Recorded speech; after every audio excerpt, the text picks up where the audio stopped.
mi ò fi bẹ́ẹ̀ dúró Nàìjíríà o. Most of the time, Yankee ni mo máa ń wà. Torí àwọn ọ̀rẹ́ mi Yankee boy ló máa ń gbé. Èmi náà kì í máa pẹ́ Nàìjíríà o. Really? They call me Dublin girl.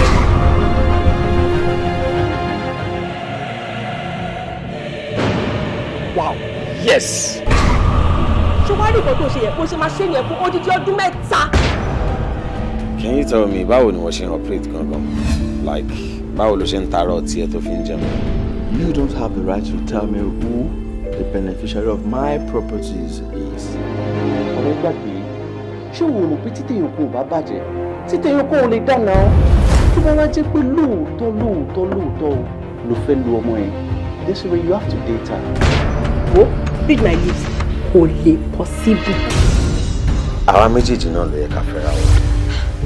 O mọ̀ pé tí police dog àti police tó bá yẹra wọn. Awúráwò ni. Èmi mo ní àwọn properties. So èmi náà ni mo mọ ẹ tó wù mí kí n fún.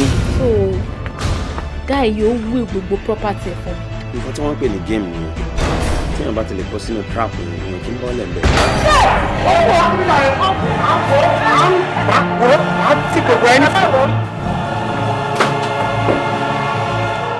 Ṣé orílẹ̀ èdè tàwa yìí wọn kì í gbèrú yẹn o? Wọ́n máa ń báyọ̀ sọ ni.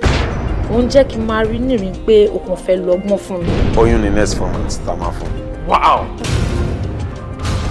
You're 8 weeks pregnant. Mo fẹ́ fún ẹ ní ọgbọ́n. Èmi fẹ́ máa jẹ́ ìmọ̀ nítorí pé ìmọ̀ ló ṣàgbà ọgbọ́n.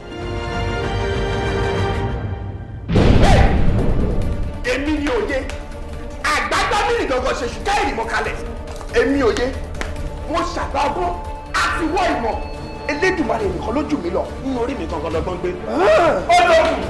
Odò ìmọ̀ wà àyà mi gangan báyìí ó là sí òye. Yes, kò sẹ́ni tó lè dìfì